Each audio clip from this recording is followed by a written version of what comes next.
अभी दिख रहा है?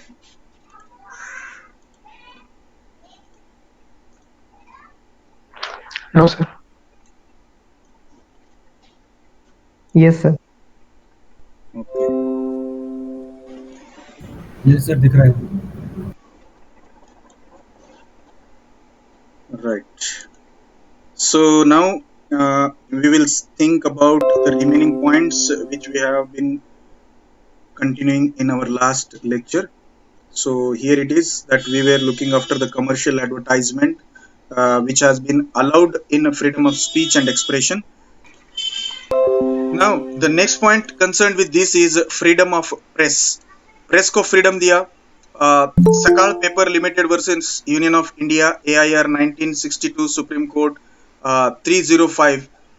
It was held in this particular case of daily newspaper, uh, Price and Control Order 1960, which fixed a minimum price and number of pages which a newspaper was entitled to publish, was challenged as unconstitutional by the petitioner on the ground that it infringed the liberty of press. तो ये जो press का right है वो press के right को infringe कर रहा है, वायलेट कर रहा है बोलकर इन्होंने सुप्रीम कोर्ट में जो है इनकी हाजिरी लगाई और वहां पे केस दर्ज कर दिया. Now the court struck down the order rejecting the state's argument. जो भी स्टेट ने आर्गुमेंट किया कि कितने पेज का जो न्यूज़पेपर है वो रहना चाहिए, कितनी प्राइस उसकी रहनी चाहिए, ये जो है daily newspaper price and control order 1960 के हिसाब से जो प्राइस फिक्स किए जा रहे हैं, जो पेजेस की संख्या फिक्स की जा रही हैं, उसको अनकॉन्स्टिट्यूशनल करार कर दिया. So the court struck down the order rejecting the state's argument and it said that right to freedom of speech and expression cannot be taken away with the object of placing restriction on business activity of a citizen. तो ये press का business activity है, अगर उसको limited कर दिया गया तो वो बिजनेस किस तरह से करेंगे? जैसे प्रीवियसली अगर आप 10-15 साल पहले अगर ये देखते हैं, न्यूज़पेपर देखते थे, तो उसमें बहुत कम एडवर्टाइजमेंट आती थी. लेकिन आज की डेट में फर्स्ट पेज के ऊपर उनके रूल्स जो थे, रेगुलेशंस जो थे, वो सारे rules and regulation day by day जो है चेंज होते जा रहे हैं. तो फर्स्ट पेज के ऊपर कभी भी एडवर्टाइजमेंट को प्रीवियसली देखा नहीं गया था. आज पहला पूरा का पूरा पेज एडवर्टाइजमेंट आ जाती है. तो वैसा पूरा पेज फ्रंट पेज के ऊपर एडवर्टाइज छापने के लिए दे चार्ज मोर. तो यहाँ पर उनका बिजनेस होता है. तो बिजनेस एक्टिविटी में किसी को इतना ही बिजनेस करो, ये रिस्ट्रिक्शन नहीं हो सकता है. तो फ्रीडम ऑफ प्रेस में वही चीज यहाँ पर बताए कि सकाल पेपर लिमिटेड में ने जो वर्कआउट किया है, वो वर्कआउट के अंदर उनको ये पता चला कि daily newspaper price and control order 1960 है, लेकिन कितना मिनिमम प्राइस रहना और कितना नंबर ऑफ पेजेस रहना, ये government can not fix that. So this restriction has been curtail down और उसको ओपन कर दिया गया. तो जितने पेजेस प्रेस चाहे तो उतने पेजेस वो उसको प्रिंट कर सकता है. Lastly, film censorship validity. हम लोग देखते हैं कई बार फिल्म बनने के बाद में उसके अंदर ऐसे कुछ एक्टिविटीज दिखाई जाती है कि जिनकी वजह से जो ग्रेडेशन ऑफ फिल्म है, जैसे यू एंड ए, तो नॉर्मल जो पिक्चर्स होते हैं उसको यू सर्टिफिकेशन मिलता है और जो अडल्ट के लिए होता है सिर्फ उसके लिए ए सर्टिफिकेशन होता है. तो यहाँ पर एक पिक्चर था जिसके अंदर इसी तरह का कोई सीन था और उसको ए सर्टिफिकेशन दिया गया. तो उन्होंने सुप्रीम कोर्ट में अपना केस दाखिल किया K A Abbas versus Union of India, AIR 1971, Supreme Court 481, and Supreme Court has held that pre-censorship or film censorship is a valid step to curtail down the scenes from or to cut down the scenes which are not proper for the general public or children's or certain people who are going with their families into the cinema hall, and these kind of things are not acceptable. Under U film, it will be providing a certification to the film which has been produced by the producer, and they have rejected the contention of the petitioner. तो यहाँ पर उनका film censorship में board ने जो किया वो valid है बोलकर बताया. So these are the things which are present in article 19 sub clause 1A. So if you have followed, please type followed in the chat box. और इसके ऊपर अगर आपको कोई सवाल पूछना है तो आप अभी सवाल पूछ सकते हो।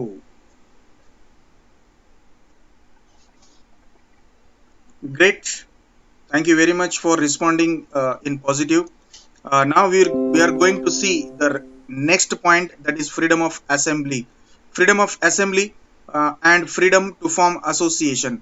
Can anyone tell me what is the difference between association and assembly? Is it the same or it is different? If you type yes, it becomes same, and if you type D, it becomes different. Please answer immediately. What do you think? Assembly and association, whether they are same or different? Make it fast. D, different. Manoj Patil says different. Different. Great. So we'll see the same difference by point-wise method. Now, Article 19 subclause 1b is speaking about freedom of assembly. So freedom of assembly, it guarantees, this article guarantees to all the citizens of India right to assembly peaceably and without arms. Arms के बगैर और peaceful आपको assemble होने के लिए कोई भी रोकेगा नहीं। So this right of assembly includes, क्या इंक्लूड करता है? Right to hold meetings and to take out processions, यानी कि रैलीज वगैरह जो है हम निकाल सकते हैं, हम मीटिंग्स जो है होल्ड कर सकते हैं, या कई बार प्रोसेशन में हम लोग धरना देते हैं तो वो भी इंक्लूड किया गया है कुछ पर्टिकुलर टाइम के लिए। अभी पीसेबल असेंबली अनपीसेबल नहीं होना चाहिए, विदाउट आर्म्स वाली रैली विथ आर्म्स नहीं होना चाहिए, ये रिस्ट्रिक्शंस डाला गया है। पीसेबल का अपोजिट वायलेंट नहीं होना चाहिए, विदाउट के अपोजिट विथ आर्म्स नहीं होना चाहिए, या अनआर्म्ड होना जरूरी है। So the assembly must be peaceable, पहला रिस्ट्रिक्शन, और दूसरा इट मस्ट बी अनआर्म्ड, कोई हथियार साथ में नहीं होना चाहिए। Now, the third thing is that reasonable restriction can be imposed under clause 3 of Article 19, and this reasonable restriction is describing here the perfect things related to that. So, assembly must be non-violent.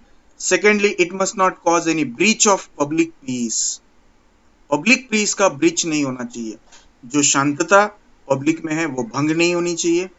If the assembly is disorderly or riotous, then it is not protected under Article 19 subclause 1b, and reasonable restrictions may be imposed under clause 3 of Article 19 in the interest of sovereignty and integrity of India or the public order। जो public order है उसको लेकर हम सारी चीजें यहाँ पर देखेंगे। तो डिसऑर्डरली नहीं होना चाहिए, राइटस नहीं होना चाहिए, रीजनेबल रिस्ट्रिक्शन में रहकर उन्होंने पीसफुल और नॉन वायलेंट रैलीज जो है वो निकाल सकते हैं, असेंबली क्रिएट कर सकते हैं, और इस तरह का अगर कोई असेंबली उन्होंने बनाया तो कोई बात नहीं है, वहां पर राइट नहीं होना चाहिए। नॉन वायलेंट और पीसफुल अगर है तो no problem, they have been allowed, and article 19 sub clause 1b is providing the protection under such kind of rallies to or assembly. These rights are guaranteed by our Indian Constitution. So clear? If you are clear, please type CC in the chat box.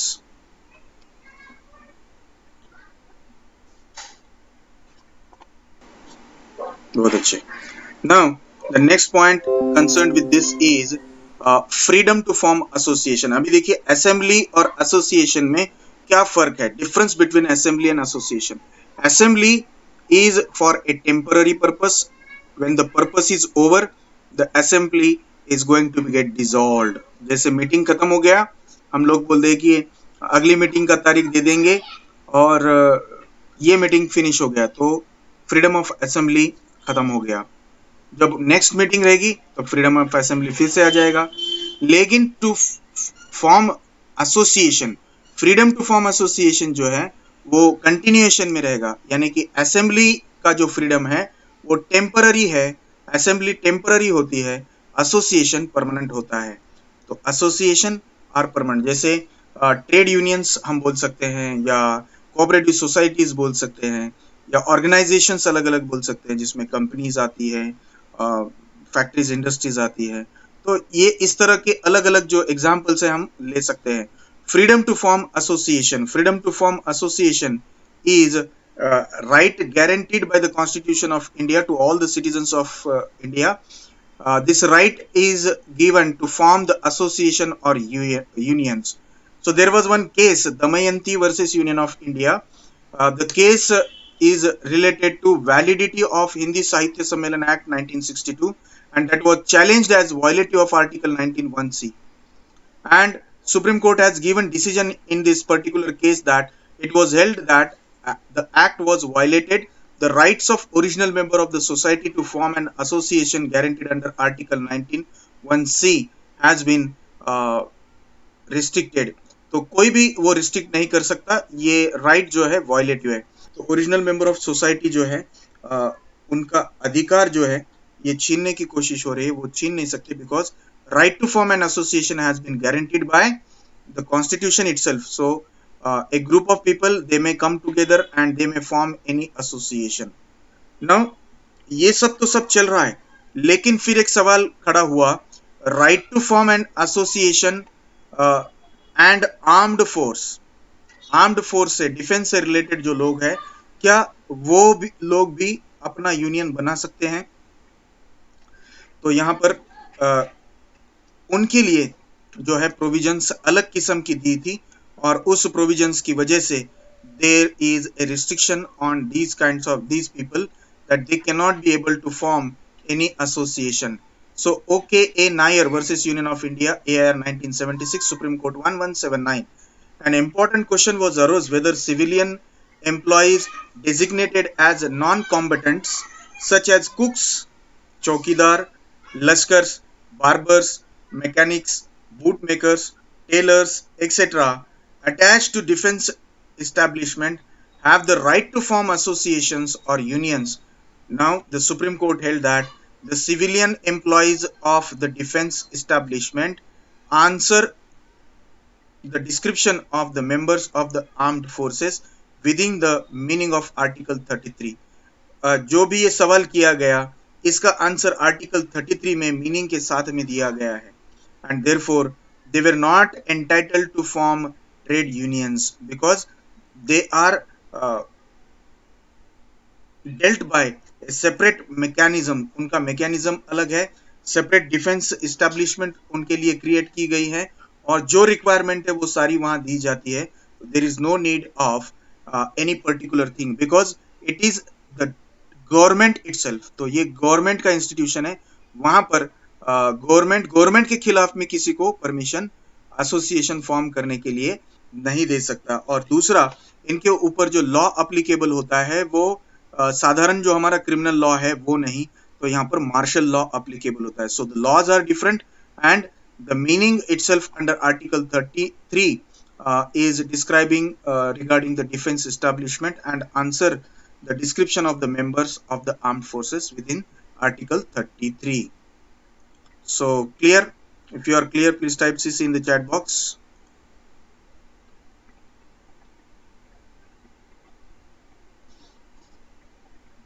Great. Fantastic.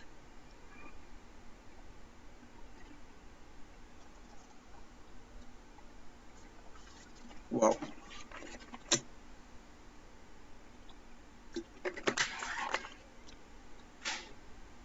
बहुत बढ़िया, बहुत बढ़िया. Now we will see the next point, that is now we will come on restrictions to we all people. जो भी restrictions हमको दिए हैं वो restrictions यहाँ देखेंगे. Article 19 sub clause 4 imposes reasonable restriction on this right in the interest of public order, morality or the sovereignty and integrity of India. Public order को के इंटरेस्ट में, मोरालिटी के इंटरेस्ट में and sovereignty and integrity of India के base पर ये restrictions जो है लगाए गए कि ये तीन चीजों को धक्का नहीं लगना चाहिए, तब जाके आपको ये राइट टू फॉर्म एसोसिएशन का पूरा फायदा आप उठा सकते हैं. Then there was one restriction on the teachers in a particular case called Haji Mohammed versus District Board AIR 1958. Calcutta high court का ये केस है, 401 उसका एड्रेस है. So a restriction requiring teachers to take prior permission to engage in political activities was held to be a reasonable restriction. अभी कुछ teachers ने जो है पॉलिटिकल पार्टीज की एक्टिविटीज में पार्टिसिपेट करने का कोशिश किया और उसको रोकने के लिए एक याचिका जो है कलकत्ता हाई कोर्ट में आ गई और कलकत्ता हाई कोर्ट ने उसको रोक लगा दी under reasonable restriction under clause 19(1)(c) and right to form association related to this by the teachers is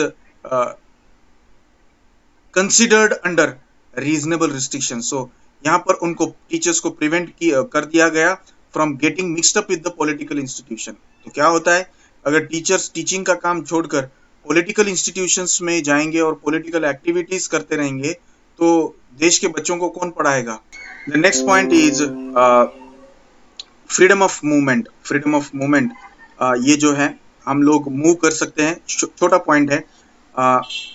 this freedom of movement has been given or guaranteed by the Indian Constitution to all its citizens the right to move freely throughout the territory of India. देखिए word territory of India यहाँ पर आया है, तो पूरे territory of India में हम लोग कहीं पर भी घूम सकते हैं. We doesn't need any passport from one state to another state. एक से स्टेट से दूसरे स्टेट में जाने के लिए कोई पासपोर्ट की जरूरत नहीं लगती, कोई वीजा की जरूरत नहीं लगती. और हमारे कॉन्स्टिट्यूशन ने फ्रीडम ऑफ मूवमेंट का जो हमको राइट दिया है, फंडामेंटल फ्रीडम्स दिए हैं, उसमें हम कहीं पर भी जा सकते हैं. So this freedom can not be curtailed by any law except the limits prescribed under article 19 sub clause 5. तो आर्टिकल 19 सब क्लॉज 5 में जो रिस्ट्रिक्शंस दिए हैं उनको छोड़कर बाकी सारे जगह पर ये अप्लीकेबल रहेगा. तो हम लोग जैसे फॉर एग्जांपल यहाँ पे मैं बीकानेर का एग्जांपल दे सकता हूँ, जो राजस्थान से आए, यहाँ पर उन्होंने अपने जो बीकानेर शॉप्स है वो ओपन की. इसके अलावा हमारे पास में जो है बेंगलोर से बेकरीज के लिए बेंगलोर बेकरी वाले लोग यहाँ पर आए, यहाँ पे स्थापित हो गए और बेंगलोर बेकरी के नाम से आज हमको सवेरे उठे तब से लेकर रात में सोए तक जो भी खाने की रिक्वायरमेंट होती है वो बेंगलोर बेकरी से मंगा के हम लोग खा सकते हैं. इस तरह के प्रोडक्ट वो बनाते हैं. So they came from Bangalore to Maharashtra. They are residing over here by developing their business. The people from Rajasthan, they have came to Nanded and they have started to create their own business. They are residing over here and they are settling their life over here. तो ये restrictions, इसमें 3 restrictions है. Same restriction article 19(5) के article 19(1)(e) में भी है. तो यहाँ पर 3 ऐसे restrictions दिए हुए हैं. This right is subject to reasonable restriction mentioned under Article 19 subclause 5 in the interest of general public. तो यहाँ पर एक केस है जिसको देखेंगे हम, state of Uttar Pradesh versus Kaushalya. Reasonable restrictions किसी के ऊपर लगाया जा सकता है तो in the interest of general public. General public को अच्छा रखने के लिए, जनरल पब्लिक का इंटरेस्ट बनाए रखने के लिए ये रिस्ट्रिक्शन लगाया गया. So it was held in this Uttar Pradesh versus state of Uttar Pradesh versus Kausalya AIR 1964 Supreme Court 416. It was held by the Supreme Court of India that the right of movement of prostitutes may be restricted on the ground of public health and in the interest of public moral. तो public moral और public interest और public health के से related जो भी वचन निभाना है वो निभाएंगे. इस तरह से उन्होंने वचन निभाया और सुप्रीम कोर्ट ने ये रिस्ट्रिक्शन लगाए. But the other part is that the restrictions has been put forth on the prostitutes. तो prostitutes को एक जगह से दूसरी जगह जाकर गंदगी ना फैलाए इसके लिए रोका गया है. So restriction लगाया कि दूसरे एरिया में जहां पर ऐसा कुछ चलता ही नहीं है वहां जाने से रोक लगाई. तो in the interest of general public, this restriction is correct restriction according to the Supreme Court. Now, secondly, for the protection of the interest of any scheduled tribes, scheduled tribes का protection करने के लिए भी ये जो बात है वहां पर restriction में आती है. उनके खिलाफ में इसका कोई point नहीं जाना चाहिए. तो restriction is related to the interest of general public and protection of the interest of any scheduled tribes. Followed, if you have followed, please type followed in the chat box. Make it fast. Great. Now we are going on the next point, that is freedom to reside and settle. तो freedom to reside means क्या? हम लोग कहीं पर भी India के कोई किसी भी कोने में जा सकते हैं, वहां रिसाइड यानी कि रह सकते हैं और सेटल भी हो सकते हैं। जैसे मैंने अभी आपको एग्जांपल दिया, ये दोनों पॉइंट्स को एग्जांपल सूट करता है। Article 19(1)(e) states that every citizen of India has a right to reside and settle in any part of territory of India। कोई भी पार्ट में हम जाकर रह सकते हैं, इसीलिए टेरिटरी ऑफ इंडिया हर जगह पर वर्ड इस्तेमाल किया है। Now the main object of the clause is to remove the internal barriers within India और एनी ऑफ इट्स पार्ट्स। तो हमारा कॉन्स्टिट्यूशन ये कहता है you have been free to reside and to settle down at any place. तो हम लोगों को कहीं पर भी सेटल होने के लिए with in the territory of India, हमारे पास में यूनियन टेरिटरीज भी है, वहां पर भी हम जाकर रह सकते हैं और वहां जाने के लिए हमको कोई पासपोर्ट की जरूरत नहीं है या कोई वीजा की जरूरत नहीं है। So the words the territory of India as used in the article indicates freedom to reside anywhere in the any part of the state of India. Now there are certain restrictions which we have already seen in article 19(5). This right is subject to reasonable restriction mentioned under article 19 subclause 5. First, in the general public interest of general public or for the protection of the interest of any scheduled tribes. तो ये जो restriction हमने ऊपर देखे थे वही same restrictions यहाँ पर हैं।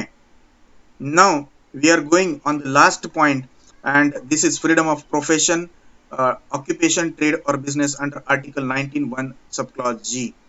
Now here this article states that all the citizens have right to practice any profession or to carry on any occupation or any trade or business। ये कोई भी व्यक्ति इंडिया का जो है कोई प्रोफेशन कर सकता है, कोई ऑक्यूपेशन कर सकता है, कोई ट्रेड कर सकता है या कोई बिजनेस वो कर सकता है। Now anything out of that he is eligible। The article 19 subclause 1G is assuring each and every citizen of India related to the practice any profession or to carry on any occupation, any trade or any business। Now the right to carry on any occupation, trade or business is not unqualified। It means it should be qualified, not unqualified means qualified। So it can be restricted and regulated by the authority of the law। Law की authority से जो है इसको restrict किया जा सकता है और रेगुलेट किया जा सकता है। So will see one case upon this. It is Excelsior versus Union of India, AIR 1979, Supreme Court 25। The government refuse to close down the business. The government refused to close down the business, but it was held by the Supreme Court that the section 25 subclause O of Industrial Dispute Act 1947 as a whole and section 25R insofar as it relates to the awarding the punishment for violation of article 19 subclause 1G। ये एक यहाँ पर जो है supreme court ने एक clause जो है उसका स्टडी बहुत अच्छे से किया।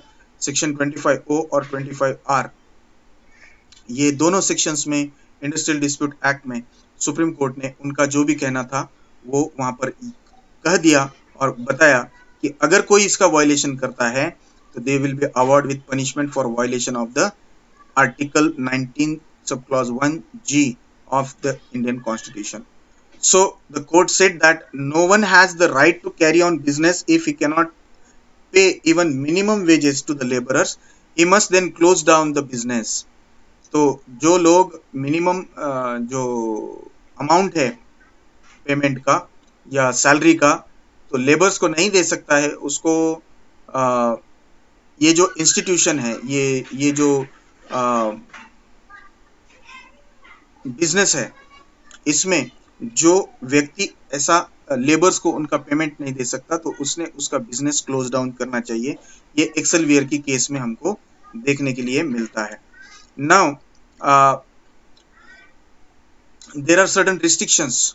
सो article 19 subclause 6 this is concerned with the reasonable restriction mentioned in article 19 and The first one is in the interest of general public. Second one is prescribing professional or technical qualification necessary for participating in any profession or carrying on any occupation, trade or business. And finally ये जो है यहाँ पर एक example देना चाहूंगा. There was one doctor और एक एडवर्टाइजमेंट निकला था, ऑर्थोपेडिक डॉक्टर चाहिए. तो यहाँ पे देखिए सेकंड पॉइंट में बताया कि रिस्ट्रिक्शन ये है, प्रिस्क्राइबिंग प्रोफेशनल और technical qualification is necessary for practising any profession और carrying on any occupation, trade और बिजनेस. कि आपके पास में टेक्निकल क्वालिफिकेशन होना चाहिए. Technical qualification means not only the people who are having the technical knowledge regarding any particular thing, but they must be able to have the knowledge concerned with their profession. So educational qualification, technical qualification, professional qualification is required over here. So third and last one is that enabling the state to carry on any trade or business to the exclusion of the citizen wholly or partly. तो restriction यहाँ पर जो है वो लगाए गए हैं और हम लोग ट्रेड कर सकते हैं, बिजनेस कर सकते हैं, ऑक्यूपेशन कर सकते हैं, everything we can do, but subject to certain restrictions which has been put forth from article 19 sub clause 2 to article 19 article 19 sub clause 6, वहां तक जो है पूरे रिस्ट्रिक्शंस है. So here we are finishing our topic of freedom, right to freedoms, जो भी freedoms हमको दिए हैं आर्टिकल 19(1) में. If you are having any question, you can ask the question. Otherwise, you can type followed and NQ in the chat box.